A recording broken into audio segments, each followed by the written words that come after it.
Hello and welcome.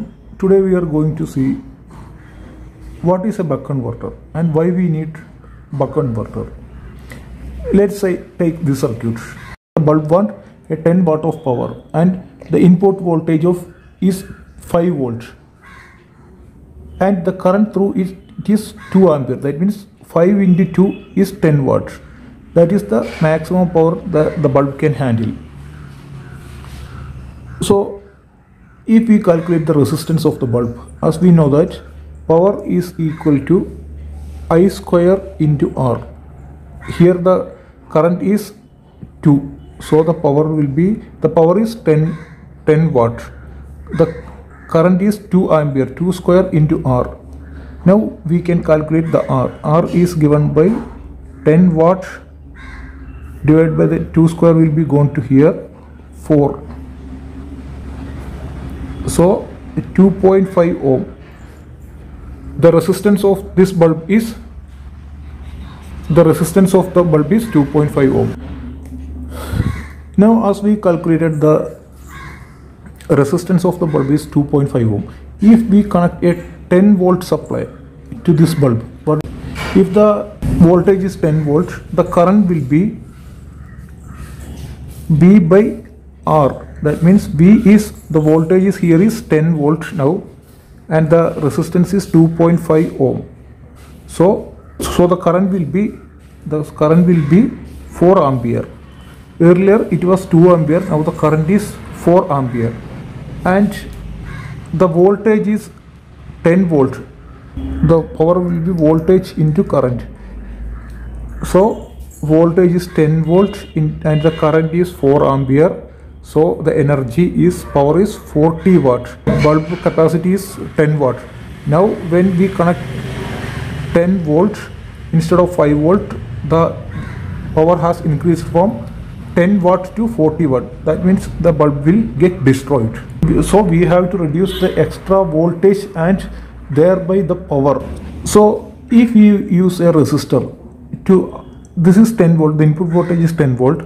In order to reduce this voltage and thereby the power to coming into this bulb, if we use a resistor, we know that we want 5 volt at this point. So this point is at 10 volt and this point is at 5. This point has to be at 5 volt. So the drop across this resistor should have to be 5 volt. The voltage drop across the resistor should have to be 5 volt. And the current through the resistor bulb we want the same 2 ampere. The current through the bulb we want is 2 ampere. So now we can calculate the value of the resistance. So the value of the resistance is given by V by I. So 5 volt is the voltage drop we want across the resistor and 2 ampere is the current. So the resistor value will be 2.5 ohm. So the resistor value is 2.5 ohm and the bulb resistance is also 2.5 ohm. So now if we calculate the power loss across both the resistor and the bulb, we know that the current is 2 ampere and the voltage drop across the resistor is 5 volt. So the power loss across the resistor will be 5 volt into 2 ampere is 10 watt and the voltage across the bulb we want is 5 volt. The current through the bulb we want is 2 ampere. So the power used by the bulb is 5 volt into 2 ampere is also 10 watt. So 10 watt of energy is wasted in the resistor and the remaining 10 watt of energy is used in the bulb. So the useful energy is only 50%. Half the energy is used and half the energy is wasted. In order to avoid the wastage of energy, we are using buck converter. Now if we use a buck converter like this, how this buck converter doing the same purpose without any energy loss? Here we are using an inductor instead of the resistor. The inductor has the property that it does not want to change its energy. Now when the switch is on, the full voltage 10 volt appear across this side of the inductor, and the output we want is 5 volts. So the drop across the inductor should have to be 5 volts. The same resistor drop we want across this inductor. As we know that the current means the flow of electrons. If 6.25 into 10 raised to 18 electrons flows through a particular point in 1 second, that is called 1 ampere of current. Now if the voltage is 5 volt, only a small amount of energy is carried by the electrons. If the voltage is high, the input voltage is say 10 volt, each electron carries double that of this electrons. That means each electron carries an energy double that of 5 volt supply. Now when the current tries to pass through this inductor using its energy, the energy possessed by the electron given from the input, the energy supplied from the input, the inductor opposes, and when it passes through it, it takes a portion of this energy. If 10 voltage is flowing through it, and if we want 5 volt, the inductor, we are designing the inductor, we are taking the value of the inductor in such a way that the inductor takes a 5 voltage of energy and it creates a magnetic field using that energy. So it is storing the energy. The current is increasing in an inductor in a linear way. This is the way the inductor current is increasing. Why it is increasing like that is the inductor has a certain impedance or resistance. The impedance of the inductor is constant. Impedance or resistance of the inductor is constant at a particular frequency, and the input voltage is also constant. So if both are the constant, the current will also be a constant. Voltage divided by impedance will be also a constant. So the inductor current, that means if at this time say that this is 5 microsecond, during this time the current is increased from 0 to this value, and another 5 microsecond the current again increase from, if we take this as 0, again 5, if this is a 5 milliampere, it is increased from 0 to 5 milliampere, again for the same time it is increasing from this value to again to further a 5 milliampere. So now the current is reached 5 and 5 10 ampere. Now the positive 10 milliampere. So the current through an inductor is increasing linearly, because as more current pass through the inductor energy increases, and so the magnetic field is also increasing. As the current through the inductor increases, the magnetic field also increases, and the energy of the stored in the inductor increases. As energy stored in the increases, it allows more current to flow through this, and more electrons can flow through it now. Now, as we said earlier that the input voltage is 10 volt, this is 10 volt, and we want 5 volt at this point. So the drop, when the transistor is on, the drop across the inductor should have to be 5 volt. So we know that the equation that the voltage across the inductor is given by voltage is equal to the inductance value into di by dt. So the voltage is 5 volt L, and we want 2 ampere of current through this. We want 2 ampere of current to flow through this bulb. To the average current, I average we want to flow through this bulb is 2 ampere.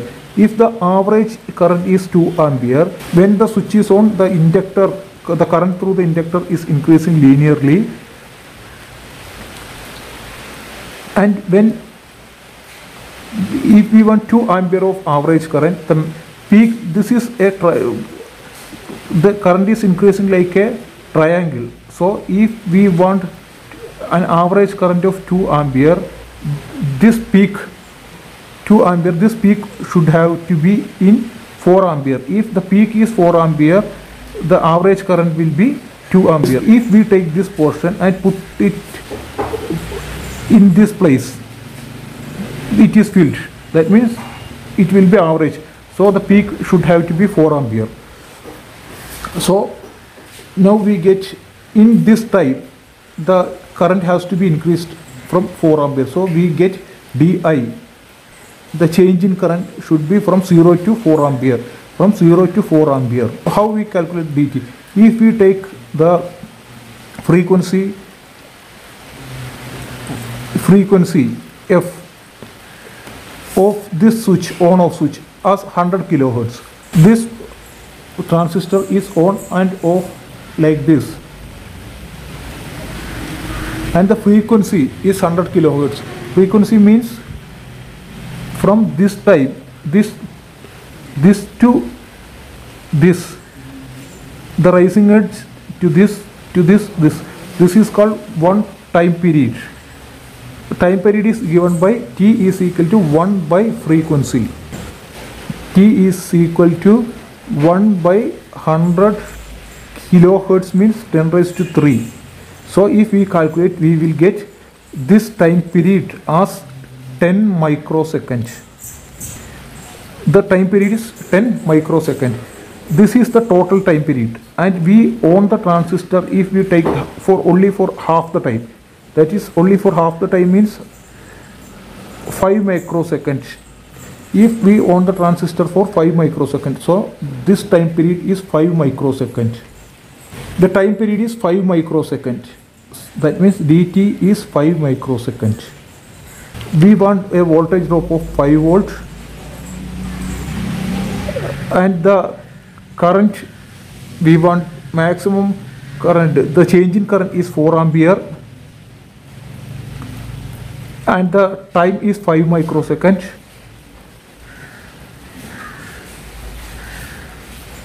Di by dt into L is the V. So now we can calculate the value of the inductance. L is given by V by di by dt, or V by di into dt. Here V is 5 volts, di is 4 ampere, and dt is 5 into 10 raised to minus 6. This is 5 microsecond. So now we will get the inductance value is 6.25 microhenry. Put inductance value of 6.25 microhenry, and if the frequency is 100 kilohertz and the duty cycle means the on time is half, that means 5 microsecond, then we can drop 5 voltage across it. When the switch is on, 5 voltages drop across it, and the remaining 5 voltages available at this point. When the transistor switch is on, the current is increasing from 0 to 4 ampere, and this is only for 5 microseconds. The transistor is on, and when the switch is off, the inductor uses its energy to pass the current. So the current reaches to 0 in another 5 microseconds.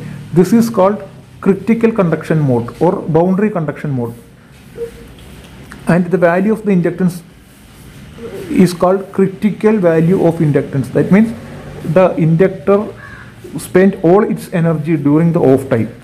What the inductor takes during the on time is released during the off time. This is called critical inductance value.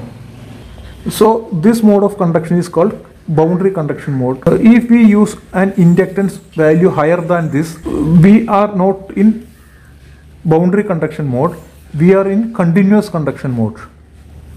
That means the during this time the current will not be reached to zero, because the inductor has a high storaging capacity. If we use a high value inductor, if we use an inductance value lower than this, then the inductor cannot able to provide this much of current. The current will be dropped to zero before this time if the inductor value is lower.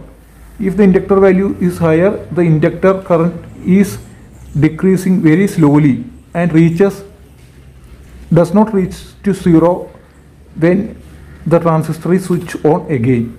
So this is how a buck converter is working. This is how the buck converter store the energy and release the energy when it is, and by using that the bulb will get enough energy, only the required energy.